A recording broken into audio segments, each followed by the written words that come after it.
Is something wrong? Monsieur Neurvalette and Lady Farina, they seem to have gotten into a dispute. Please go see for yourself.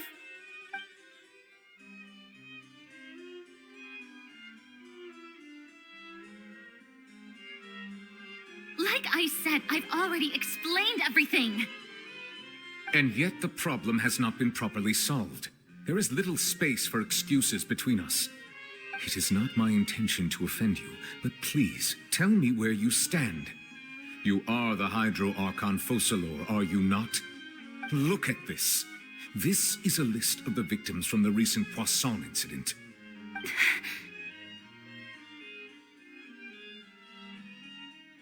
You mean they're all... We did not arrive in time to avert this disaster, and I will not have it happen again. I will say this once more. You must tell me everything you know. Yesterday, I found 3 stone slates in some ancient ruins near Poisson. Do you know anything about those? Seriously? You're questioning me like this is a court case now. I don't know anything about that. But you found them in some ancient ruins, you say? That's correct, which is why I came to ask you some questions. There should have been 4 slates, but one of them was missing. The other 3 feature different images that seem to correlate to the prophecy. The prophecy? The second of these slates depicts the previous Hydro Archon Egeria kneeling before a floating island in the sky, as if confessing something. Do you know nothing of this either? I don't. I've never seen such slates. I'll ask you again. Do you really have no information regarding the previous Archon? My deciphering of the slates indicates that the Hydro Archon Egeria once had to confess to, or apologize for, a certain sin. If anyone would know about it, it should be you. All gods don't have the same secrets, you know. She was herself and I'm me. Is it really so strange that I know nothing? I understand your concerns, but I'm sorry. I just don't have anything to tell you. Forgive me for saying this now, Lady Farina, but I have long known of your various secret investigations into certain matters. There are several indications that you have been investigating the prophecy on the sly. This is not strange in itself, considering that you are the Hydro Archon. But it is strange that you should also claim to not know any of Egeria's secrets, as well as do nothing following your inquiries. You have never been as superficial as you have presented yourself to be, nor are you a fool. And yet, your behavior is very inconsistent.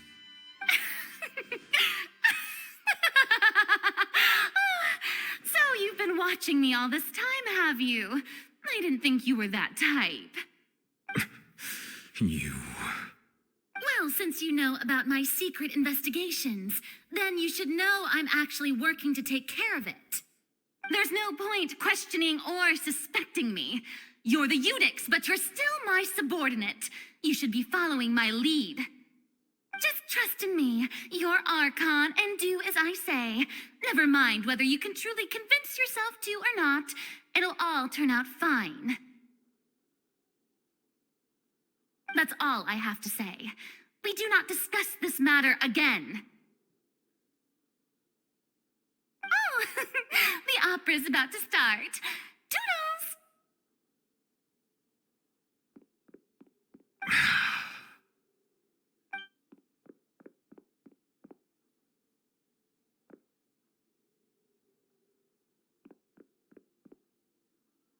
Did Farina not notice us standing by the door? Wonder what's up with her. She was smiling. Huh. She didn't seem in the mood to care if we were listening in or not.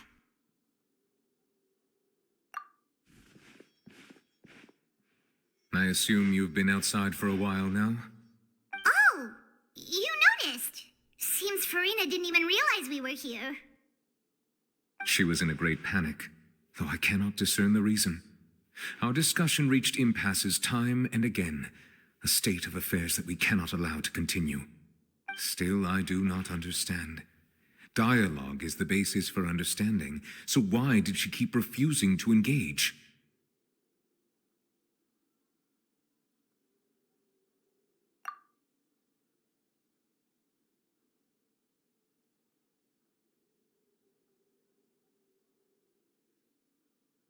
Everyone in her inner circle has noticed that she is hiding some secret.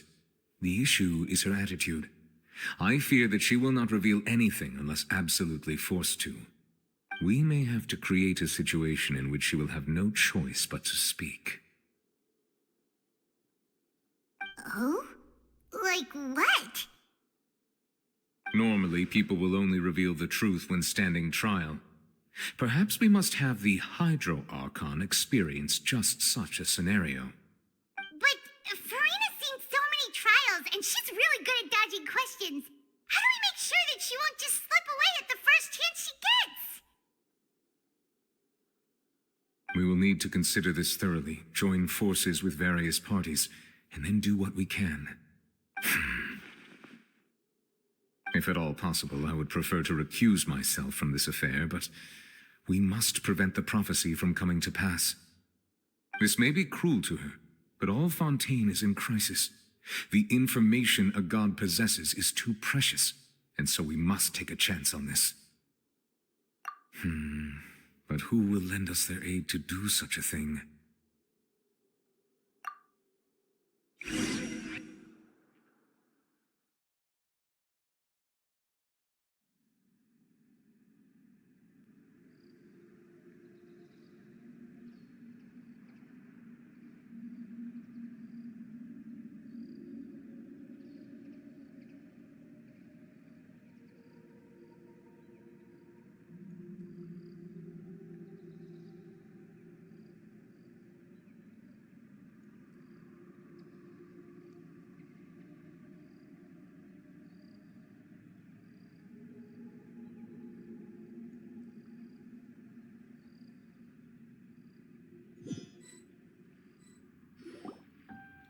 Well, that's everyone, huh? Speaking of which, it was pretty smart of you to think of hiding here. Questa was just involved in a disaster, so it's presently devoid of people. That naturally makes it the best choice. And here you are drinking tea like it's the most natural thing in the world, huh? That's what family should do. Sit and enjoy a leisurely time together. It's nice to enjoy tea here, you know? Care for a cup? Lend me your ears, everyone. Or perhaps one of you might like to start us off. How about you, friend? Me? No, I don't think I can. Then, how about you, good sir?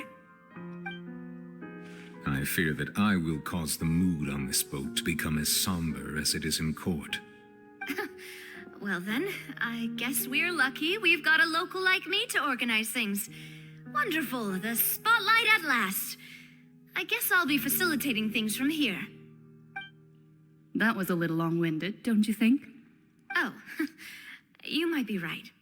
Anyway, to cut to the chase, our friend here, the Traveler, has brought us together to discuss something. As for what that is, well, let's start by saying that we'll be pooling our efforts together to create a series of traps. Oh, how intriguing. Well, it's just an expression, really. One that I just learned from Chlorand, and used on the spot. So, let's invite her to explain in detail. A round of applause, please.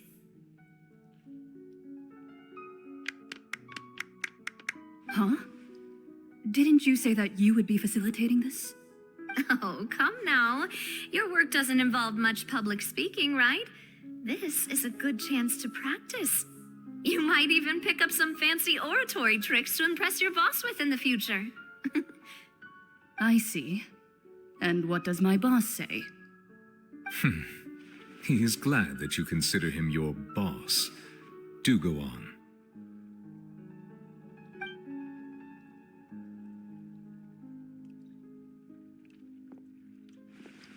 In that case, do any of you have experience hunting? Not that I recall.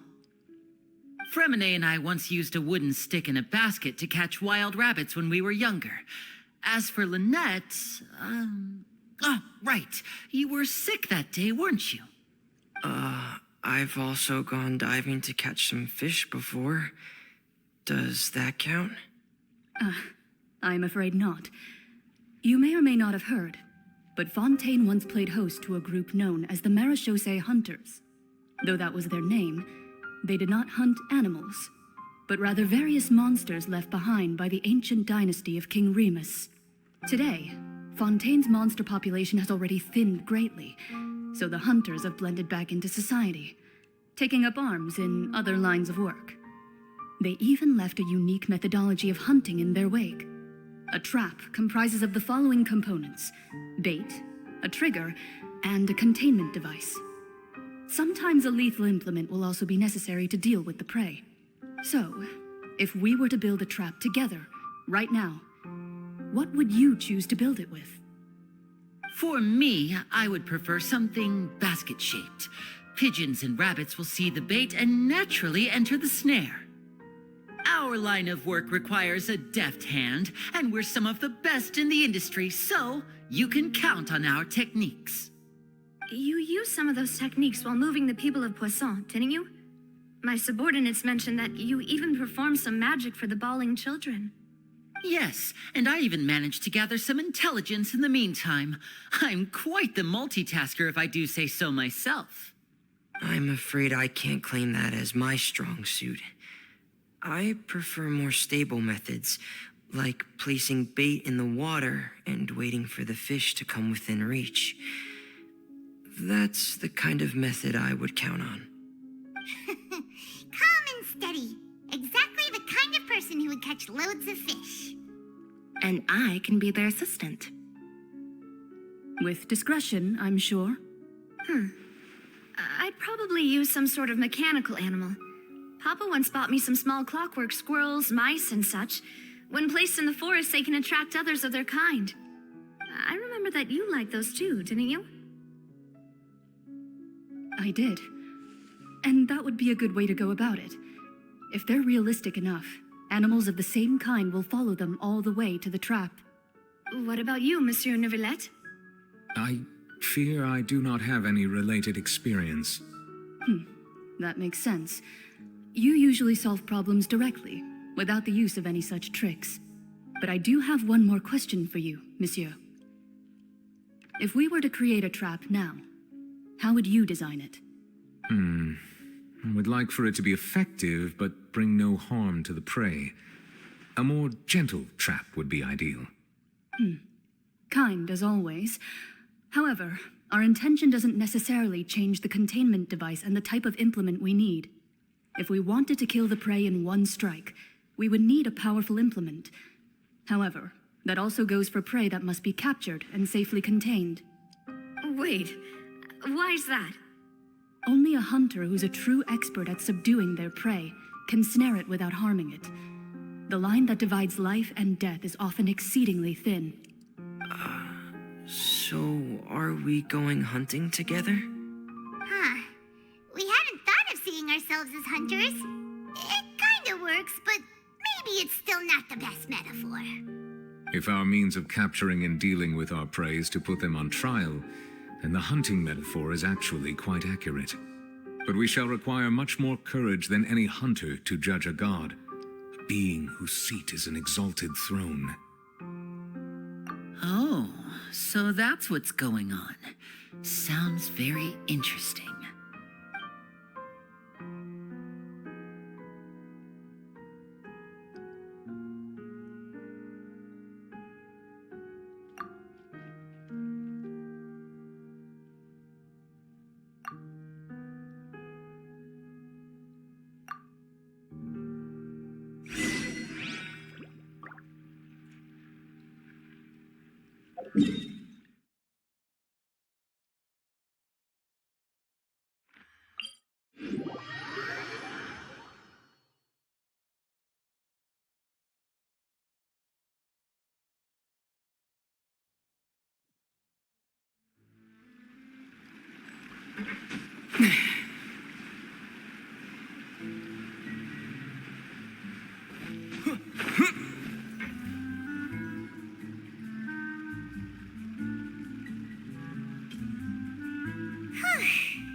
few days, hasn't it?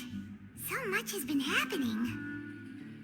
Paimon didn't think the meetings would go on for so long, but everyone seemed pretty fired up, huh?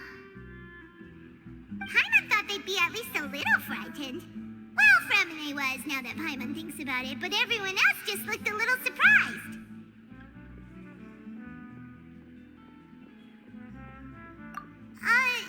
Well... It's hard to say.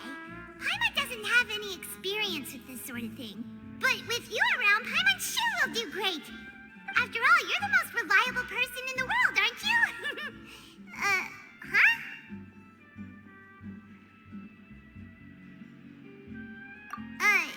Did you just pour some tea? Paimon didn't notice you doing that at all.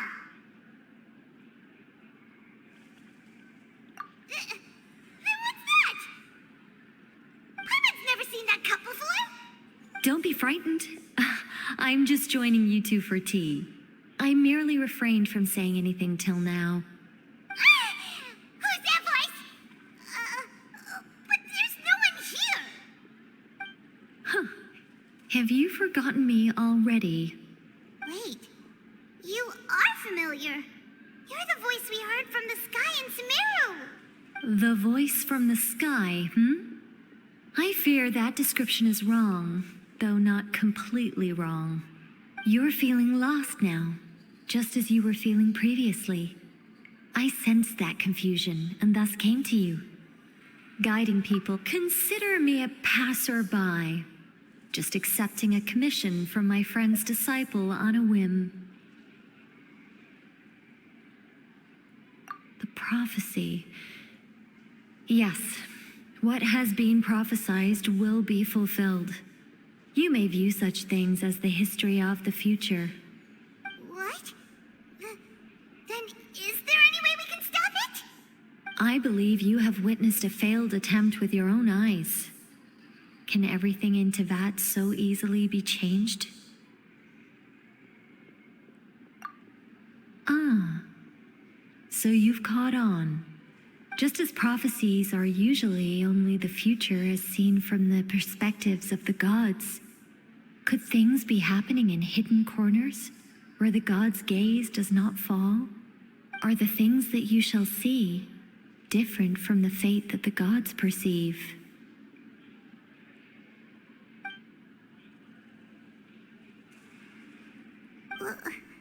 What is she talking about? It all sounds really impressive and important and stuff, but it also sounds kind of scary. I believe that you understand, right? Some things are insignificant, but others, you must reach out to change. Ultimately, fate shall serve as your only guide, no matter what will happen in Teyvat's future. All you need to do is to play your part. This was good tea, by the way. Thank you for your hospitality.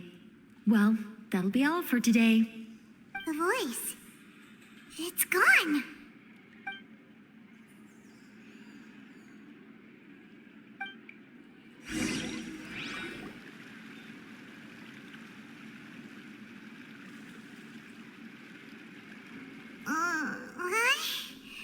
I want to hear someone talking. All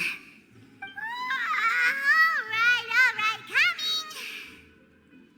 Hey, it's you who's getting lazy, okay? Well, I see I've walked in on some lively banter. Luna! Fine, just fine. I went to take part in that Steambird panel. It turned out to be more interesting than I expected. Not all Fontainians are pessimistic about this.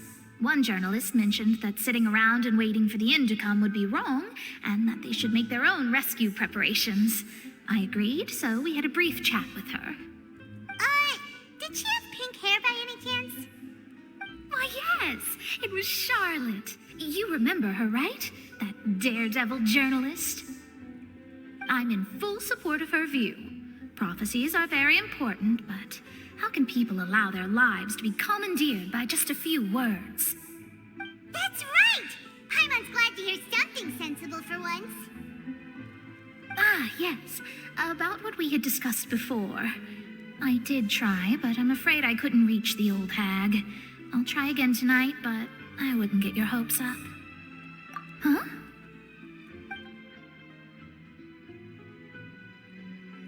Goodness gracious. Are you serious? She said that even the god's gaze has blind spots. Pretty bold if you ask Paimon.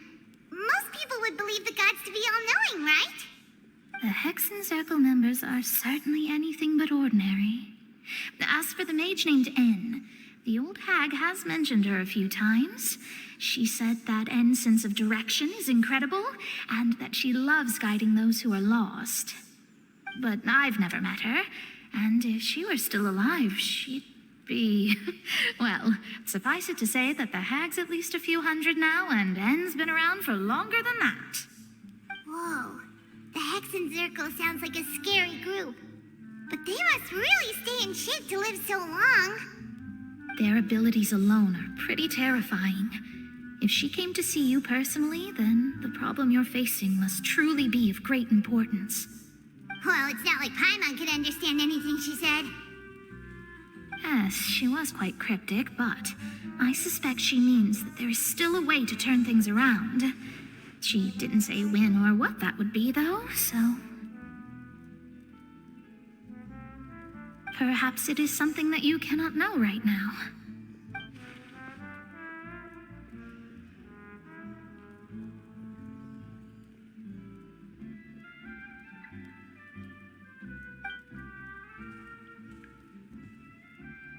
Traveler, Paimon, are you two all right? Oh, we're fine. We're just a little down right now. It kind of feels like the end is coming, you know? I see. I feel that same sense of desperation, too. I guess you could consider me someone who has often witnessed fate. So far as I have seen, it cannot be swayed. But even so, I still hope for and believe in miracles. Astrology is eternal and rational, but fate may not be. It is cruel, but it can also be beautiful. Perhaps that's what N was trying to tell you. Not to lose heart, and to believe that what you are seeing playing out before you is not yet set in stone. I did originally think of steering clear of all this, but I couldn't. Even if this is all futile, I still wish to help everyone. If we don't struggle to the last, then how can we face the end when it comes? Huh. You do have a point. There I go, talking about astrological principles again. Sorry about that. The moment I start talking about work-related stuff. I need to get going. It was worth trying to comfort you, even if only a little. I believe that you'll help those who are struggling in the same way I did. I suppose that might be why we always seem to meet by coincidence. Paimon feels kind of moved by what Mona said, but also kind of sad, too. Hey, Traveler, Paimon suddenly feels like going outside for a walk. Let's go. Let's walk around the city, shall we? There's a few spots we always like to walk by.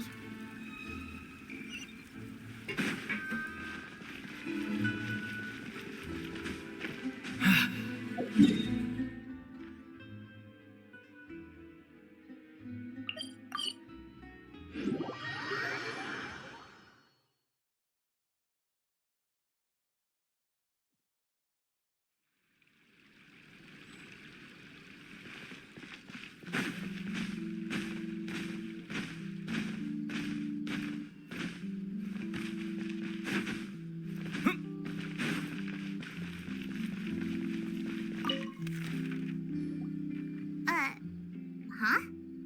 Our names are written in this newspaper. What's going on? Let Paimon see. The underwater stronghold, the Fortress of Meripede, has continued in its noble autonomy, but that does not mean that others cannot interact with it. My recent attempts to enter the fortress bore little fruit. Huh. Guess Charlotte still hasn't given up on that. Thus, did an Outlander friend become the focus of this report. A blonde adventurer with their white fairy legends trailing in their wake. It is said that this mysterious traveler once visited the underwater fortress. So while the fortress's interior remains a mystery behind closed doors, do not fear, for the tales of the traveler contain surprises in spades. Journalist Charlotte's biggest scoop yet, the Traveler's Trail, World Walker. Huh. Charlotte took so many awesome photos of us and we never even noticed her. She hasn't been able to get a hold of anything at the fortress, so since we're easier to find, she's using us as the subject matter instead? Ugh, seriously? Well, fine. Those headlines and photos do look cool, so Paimon will forgive her this time.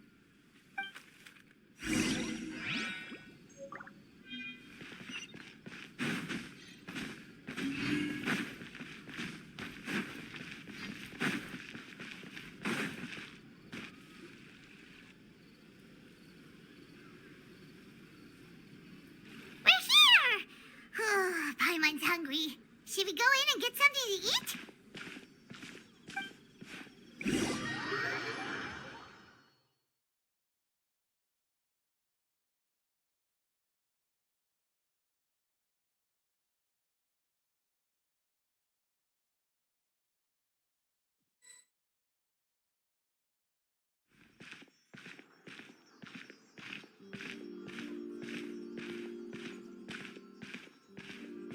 Hey, quick! Look! That's the limited edition only 16 slices a day cake! It was so delicious the last time we tried it! Despite the tense situation we were in, let's give it another go. I'm sure it'll be great! One slice of cake, please. Someone showed up after all! Oh, wait, you're the one from the Palais Mermonia. Oh, are you here to buy cake too? It seems Monsieur Nervalette was right. You really can eat. Wait, did he really say something like that? That's right. Even he has his own preferences when it comes to food. As for me, I love the cake and coffee here. Do you come here often?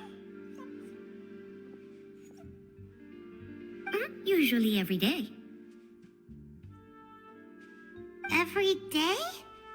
It's part of my daily schedule, apart from work. I shall have my cake and coffee. Then what if someone told you one day that this place would be closing soon, and you wouldn't get to eat cake here anymore? What would you think? But why would it close? Well, Paimon doesn't know either, but maybe the waters will rise tomorrow. You know, like in the prophecy. Oh, the prophecy. To be honest, I haven't paid much attention to that. No, still, even if there'd be no more cake tomorrow, that wouldn't keep me from having some today. No, it's the same for eating in general. You might not be able to eat tomorrow, but if you can do so today, then you should carry on. That's what people call living, you know. Huh. Don't be sad. Excuse me, could I have 2 more slices of cake to go? These 2 slices are for you. Sijuin said that this kind of expression you're making is what humans call being sad. Oh, you know Sijuin? I sure do. She was born before me, and she sometimes comes to the surface to teach us things about humans. She said that humans are creatures that are saddened easily, yes, and you can only lift their spirits by feeding them delicious food. So please try the cakes here. I've got something else to do, so I'll be going now. You two try to stay in a good mood after eating, all right? Bye.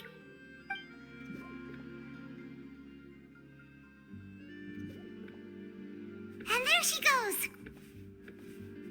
All right, let's dig in. I'm unsure this cake will be delicious.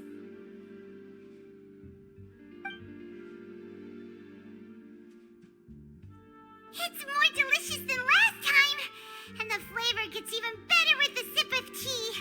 It sure would be nice if we could come again tomorrow. Sure would be nice if we could always eat delicious food here.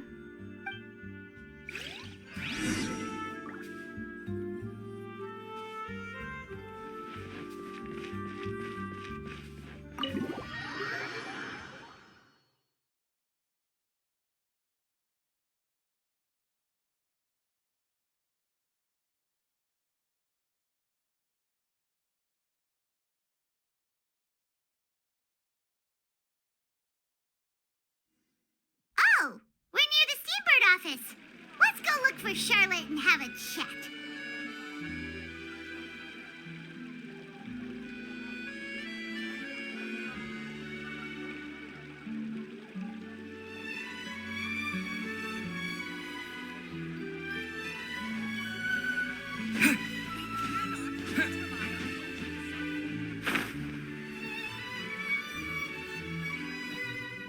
Wow! If it isn't the Traveler and Paimon! Oh, have you seen the article I wrote about you? Ha! You've got some nerve! You just used us to make some quick mora!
worry about that. I heard that you were in Poisson some time back, so I sent you a letter to discuss just that. It appears you didn't receive it, though. It's all right, though. I've set aside the amount intended for you. I've even set the table with some food. Really? Oh, you're the best! You're almost a little too easy to win over, Paimon. If I were a journalist with ulterior motives, you'd be in trouble now, you know. Oh, Paimon knows you're not like that. Still, what brings you here all of a sudden? Were you looking for me? When Mona mentioned you, we thought of coming to see you at work. I see. It seems you've already bumped into Mona here in Fontaine. So she mentioned me? What did she say? She said that you're a real daredevil of a journalist. Nice. In which case, can this daredevil journalist dare to request an exclusive interview with the legendary traveler and Paimon? Huh? So your article in the paper today doesn't count? Oh, of course it doesn't. That was more like live photography. What I'd like to do is dive deeper and ask you to talk about the things you've seen and experienced.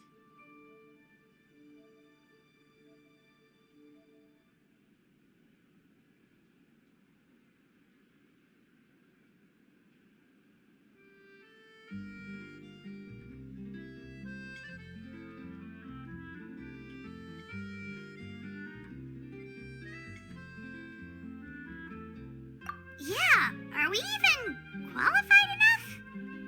Why not? If I say you're worth an interview, then you're worth it. But not right now, of course. I'll need a few days to prepare. Oh, in that case, we'll just chat when you have the time then? Oh, so that's a yes? Ooh, splendid! I'll tell the editor-in-chief immediately. I'll have to apply for lighting, a venue, some props, and... Oh, so much to get done now. Talk to you later. Wait, Charlotte, Paimon's still got a question for you. And what's that? If, just for example, Fontaine were to be flooded tomorrow, what would you do today? Huh. That's the prophecy you're talking about, isn't it? I mean, I do hear about it often, but I've never once thought that the day could be tomorrow. If you're seriously asking, then I might try and think of a way to leave Fontaine. Oh, but I'm still a journalist first and foremost. That means I have a duty to be reporting from the scene. And secondly, I wouldn't forsake my homeland that easily. From what I've seen, most people don't know what they'd do should the worst come to pass.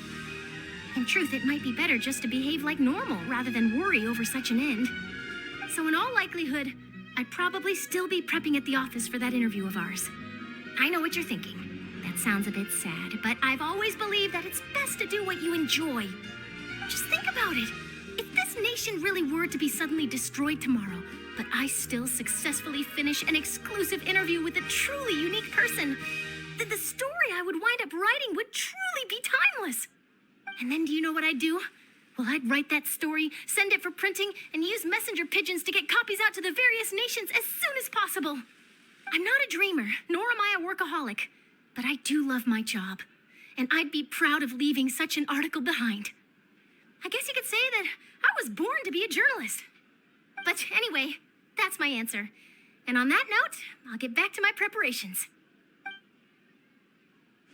That's so nice. All of a sudden, Paimon actually kinda envies her. Anyway, let's go and take a look at the sea, shall we?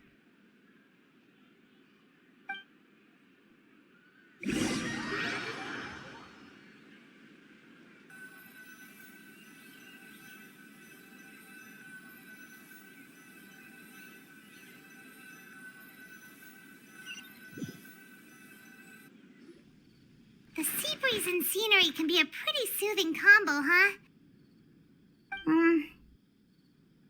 Paimon's been thinking.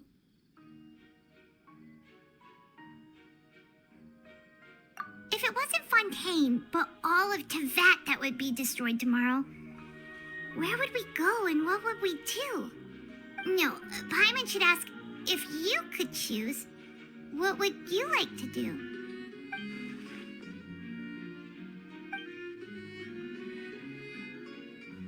We've always been moving to the next destination, so we haven't spent much time thinking about these kinds of things. We didn't have to either, with us always being on the road and whatnot. You mean, still traveling? Huh. Wait, isn't that what we've always been doing?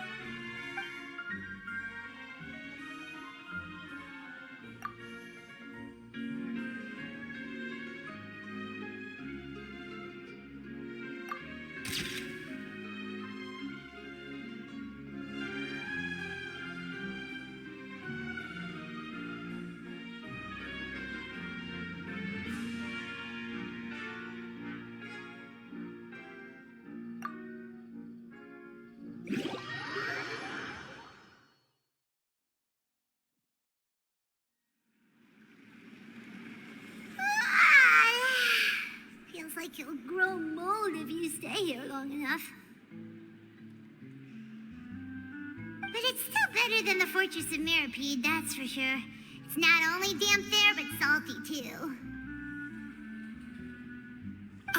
So the two of you are still here. Wonderful. Oh, you're from the Palais Mermonia, aren't you? Yes, I'm Isadora. Monsieur Nervillat sent me to look for you two before. I heard that afterward you went to the Fortress of Meropide. Not at all. I'm well aware that you're friends of his. Actually, I'm here to pass along a message from him. Yes, inside the Opera House.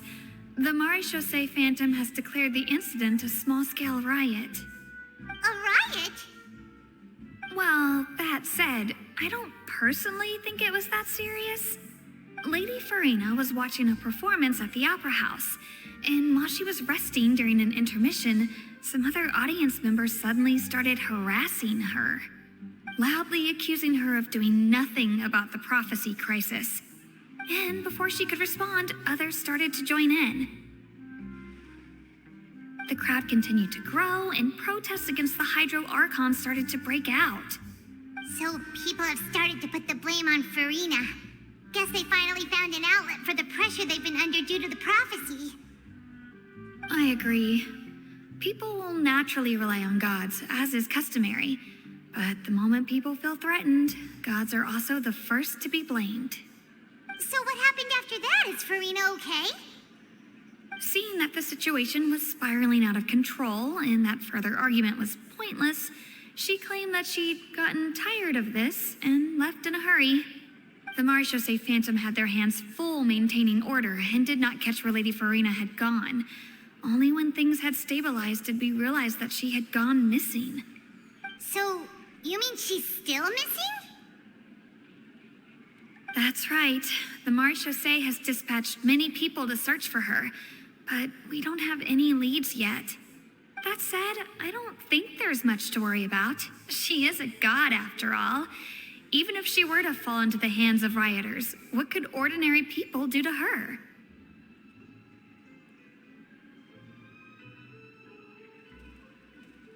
Good. Monsieur Nervillat sent me to tell you about the situation, but he didn't say anything else. Don't worry, this is more than enough to go on. Thanks for keeping us informed. Ah, is that so? Well, all right then. In that case, you two take care. I'll be heading back to the Palais now.